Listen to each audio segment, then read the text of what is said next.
Most people think flow is a hack to get more work done. They're wrong. The narrator in your head that worries about the miss, the crowd, and the failure simply vanishes. You aren't shooting the ball. You are the arc, the leather, and the air itself. Most of us live in a state of background noise.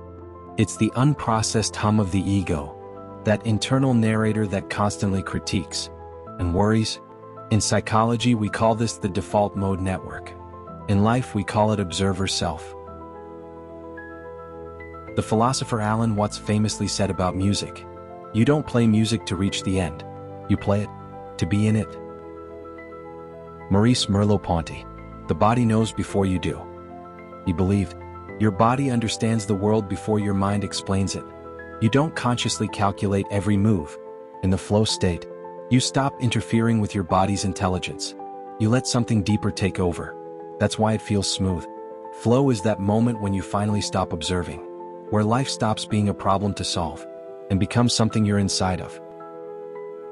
To understand the flow state, we must look at the brain's survival mechanics. Most people think flow is about hyperfocus, but it's actually about strategic abandonment. There's a concept in psychology known as transient hypofrontality. Your prefrontal cortex, the part of the brain responsible for self-monitoring and the observer in you, is your identity, and it slows everything down. But in flow state it temporarily shuts down. Imagine your brain as a massive corporation. Usually the CEO, the ego in our brain, is micromanaging every department, causing stress and bottlenecks. Flow state is the moment the CEO goes on vacation and the workers, intuition and skills in our brain, are finally allowed to do what they were born to do without being watched. Famous basketball legend Kobe Bryant once said, "When I'm in that zone, I don't see the defense. I don't hear the crowd. It's just me and the basket." Most people misunderstand Kobe. They think he was always thinking, calculating, analyzing. But that's only during practice. In the actual moment of performance, Kobe wasn't thinking.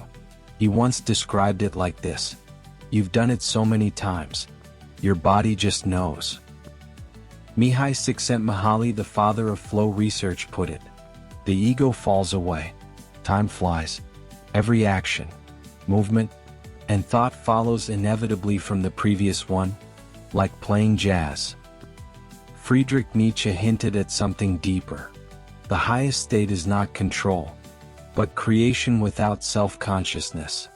The ancients didn't have neuroscience, but they had stories that explain the same feeling. They understood that when a human enters a state of perfect creation, they are no longer human. In Greek mythology, the artist didn't create the work. They were a vessel for the muse. To be in flow state was to be possessed by a divine rhythm. This is why we feel relieved when we're in flow, because the burden of being the creator is lifted. You aren't painting. The painting is happening through you.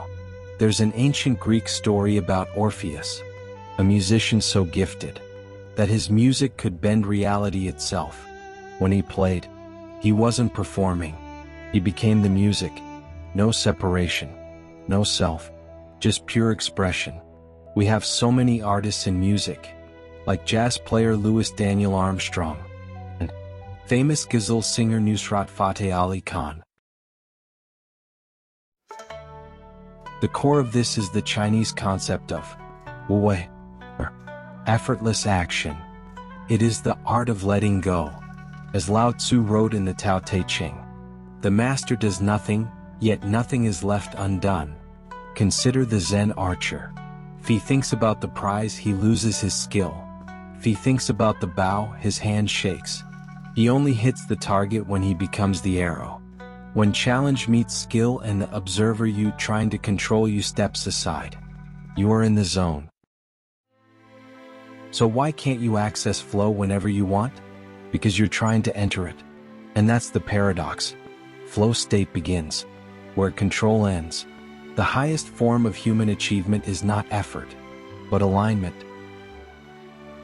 Relief doesn't come from finishing the task. It comes from the moment you stop being the seeker and become the sought. As the poet Rumi said, what you seek is seeking you.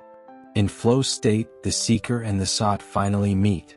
So the next time you feel it, don't analyze it, don't question it, don't try to hold it, just stay in it.